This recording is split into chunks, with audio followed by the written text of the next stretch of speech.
Le projet Faire Récif, votre métier est inspirant. Venez le communiquer le matin du 6 février pour donner envie à d'autres de se lancer dans une formation d'économie circulaire, d'environnement et du recyclage, pour faire la promotion de cet événement qui se situera à Bergerac à la Traverse.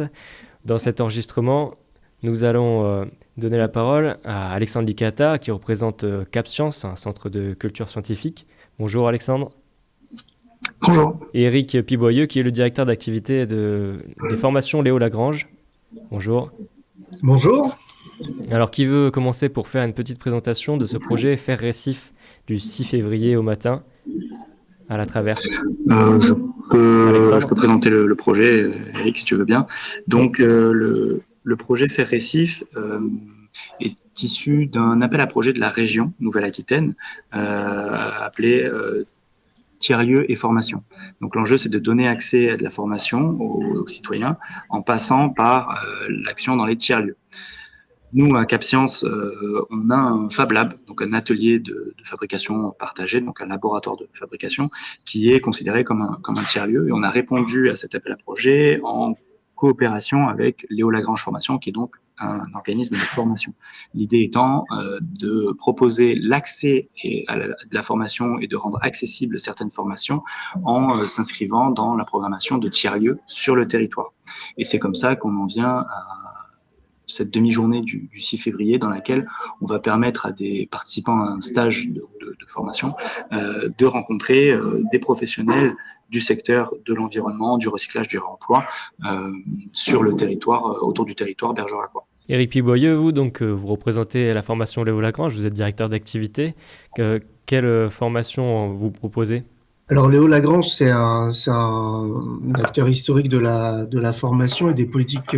On est opérateur des politiques publiques, c'est-à-dire on met en place des formations financées par la région auprès des demandeurs d'emploi, des formations qui peuvent être financées par le département, France Travail, etc. Donc voilà. Donc nous on agit dans cette sphère et sur plusieurs champs de la formation, donc de la remobilisation, les parcours d'orientation, la construction des projets professionnels, jusqu'à des parcours qualifiants, donc des formations sur lesquelles on obtient une certification, un diplôme, sur des secteurs donc de l'aide à la personne, du sport et de l'animation, des formations qualifiantes en bureautique et tertiaire, formation tertiaire, par exemple secrétaire comptable, et notamment, et ça c'est notre spécificité régionale, des formations au métier de l'environnement, donc au recyclage, au réemploi. Donc c'est quelque chose qui est très peu représenté en France finalement. Et donc voilà, c'est une de nos spécialités historiques. Et donc on a voulu s'appuyer sur cette couleur pour proposer dans ce projet tiers-lieu formation, Faire Récif, une première marche, une première découverte de ces métiers-là, qui sont des métiers qui se développent, puisque les politiques publiques aussi de recyclage, de réemploi se développent. Il y a tout un tas d'entreprises, acteurs de ce secteur économique qu'on finalement connaît très peu, avec énormément de filières de recyclage, etc. Et donc on a voulu prendre ce sujet-là pour l'hybrider avec le savoir-faire de CapScience, pour proposer un parcours de pré-formation de 2 semaines qui propose aux stagiaires de découvrir ce secteur d'activité-là, mais à travers une dynamique projet portée par un Fab Lab, avec tout ce que ça a d'attrayant et de dynamique, pour avoir comme ça un projet fil rouge porté par le Fab Lab qui permette d'aborder ces thématiques-là, ces découvertes métiers, mais aussi de mettre en avant et de valoriser des compétences transverses parmi les stagiaires. Voilà. Donc en fait, le Fab Lab est le moyen pédagogique qu'on a retenu pour concourir à tous ces objectifs-là. Voilà. Donc dans cette journée de cette matinée du 6 février à la Traverse, des prix, des trophées vont être remis par les stagiaires. Et donc pour rappeler le contexte du projet Faire Récif, vous avez eu 2 sessions de stage ? Vous avez 2 sessions Tout à donc, fait. avec une qui vient de commencer.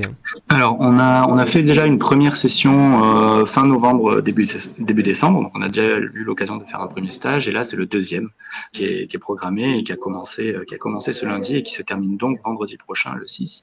Et pourquoi on en arrive à cette remise de trophée lorsqu'on a commencé à concevoir un peu les parcours de pré-formation avec Léo Lagrange, on s'est dit ça peut être intéressant de proposer quelque chose d'original dans la rencontre entre stagiaires et professionnels. Plutôt que d'avoir quelque chose de très descendant où le professionnel vient raconter son entreprise, etc., on s'est dit, et si on renversait la table, entre guillemets, ou si on inversait les rôles. L'idée étant de dire, plutôt que de montrer, de faire participer les stagiaires à la création d'un objet, de faire une soutenance face à des pros qui seraient des jurys, et si on inversait la tendance et que on permettait aux participants de s'exprimer sur les entreprises et les initiatives ou les projets qu'ils jugent, on va dire, inspirants, attirants, etc.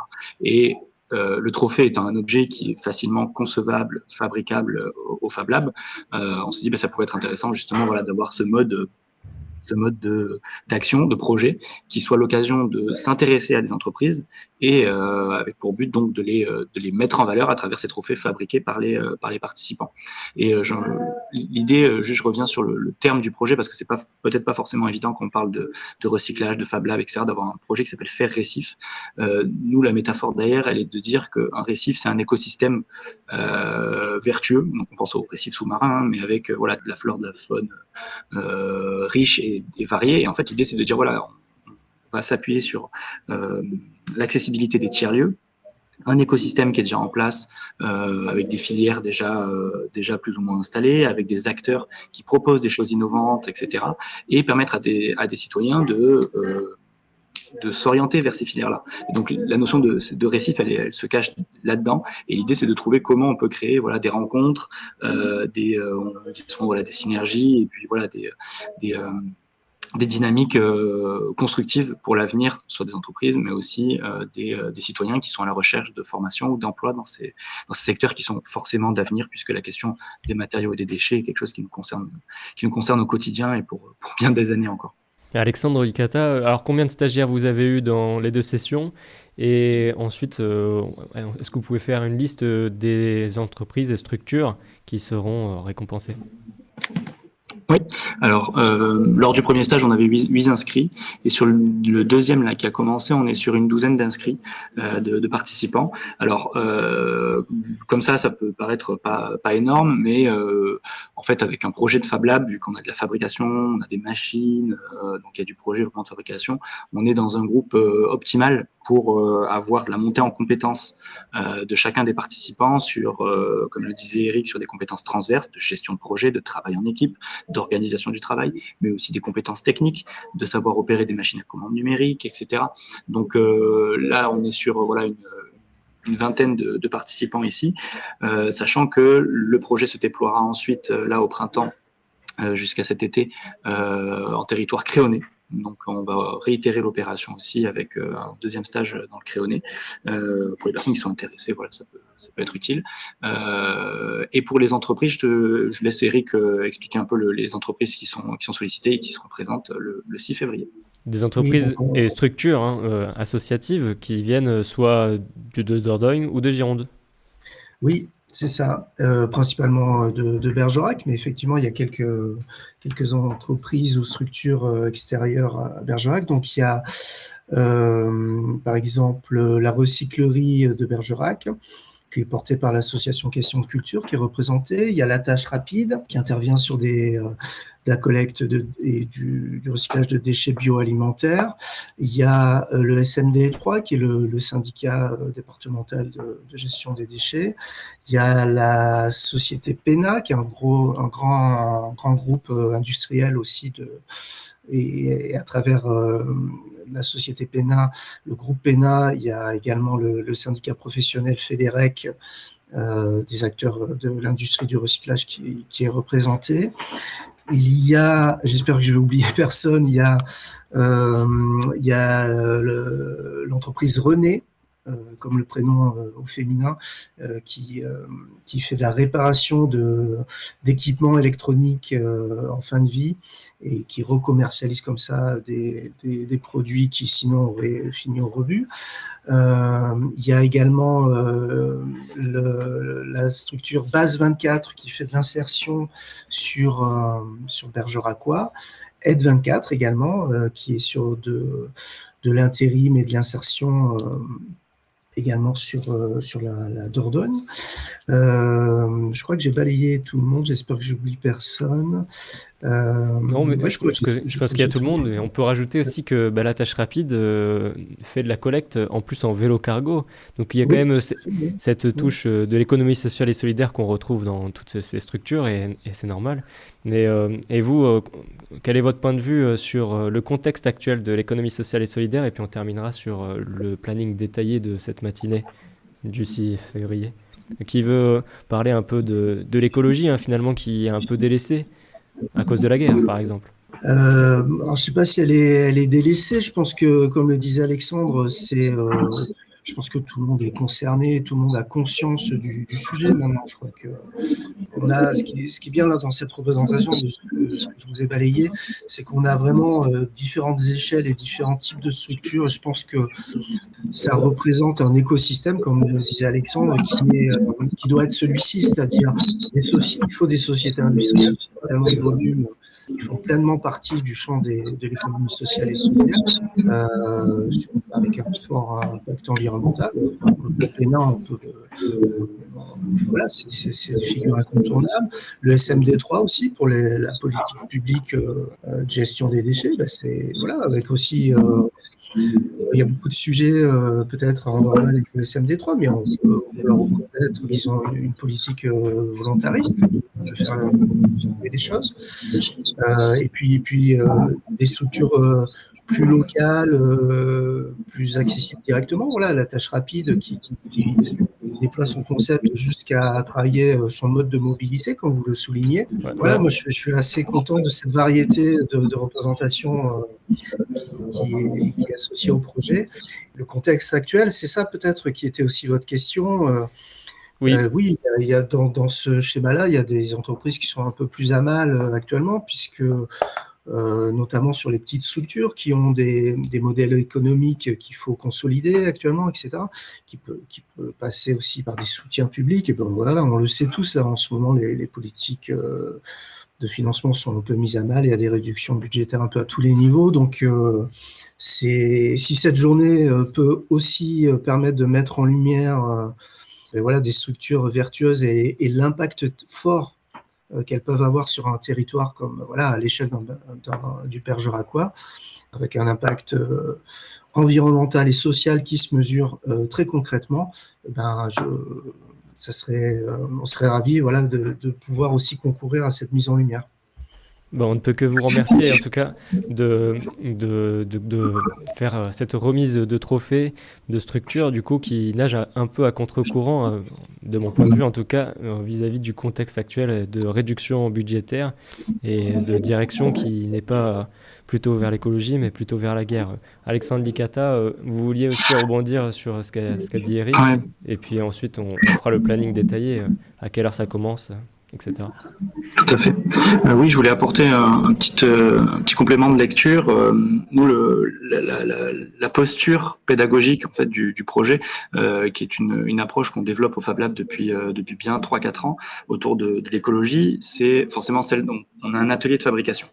Au Fab Lab, on a des imprimantes 3D, des découpeuses laser, voilà, des machines qu'on apporte dans le projet. On a même investi là dans des machines à recycler le plastique pour montrer ce qui se cache derrière la manipulation de ce gisement qui est un déchet du quotidien et qui peut être un gisement, même si le recyclage n'est pas la solution ultime. On sait bien que l'enjeu, c'est de réduire notre consommation. Notre posture, nous, c'est de dire que face à des enjeux de type changement climatique, pollution, génération de déchets, etc., et consumérisme à outrance, ce contexte questionne et modifie dans le fond et dans la forme la façon de travailler, les modèles économiques des entreprises, certaines filières qui ont besoin de se réorganiser, et comme le disait Eric, on a besoin des petits comme des gros. Nous, ce qu'on essaie d'apporter avec le Fab Lab, c'est une accessibilité à ces sujets-là par un mode projet où on fabrique des choses. Là, c'est trop fait en mode éco-conception avec des outils pédagogiques sur l'éco-conception, l'analyse du cycle de vie, etc.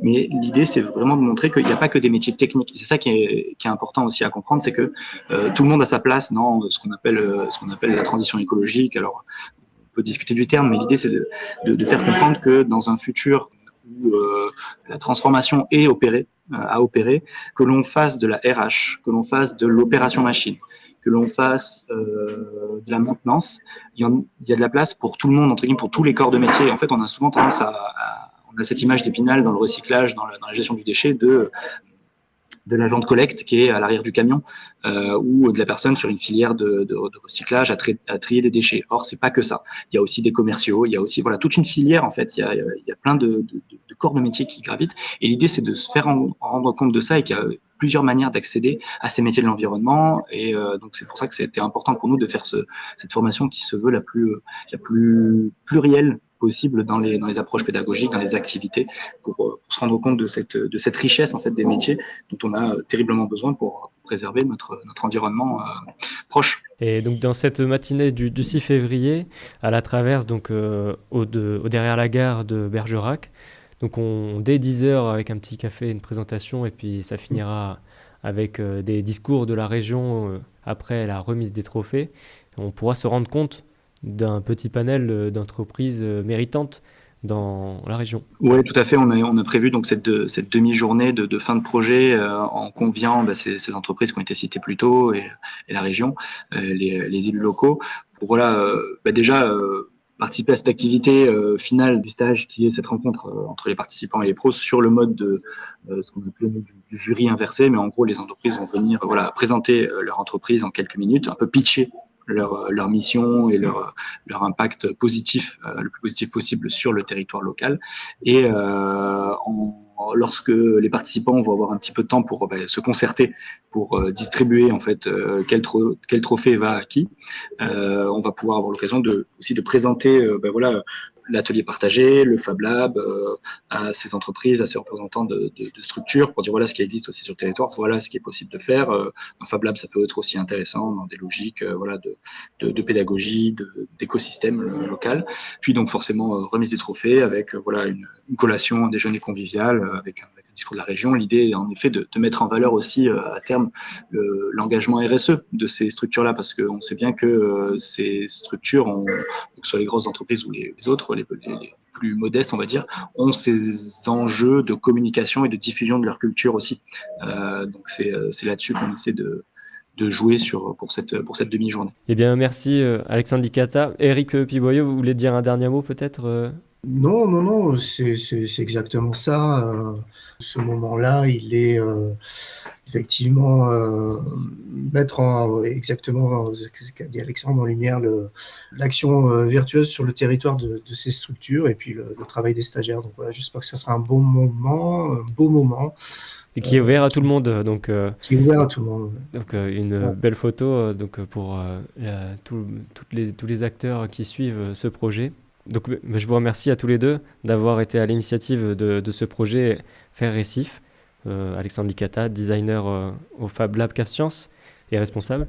C'est ça. Puis Éric Piboyeux, vous êtes directeur d'activité à Léo Lagrange Formation. Merci beaucoup. À tous les deux. Merci.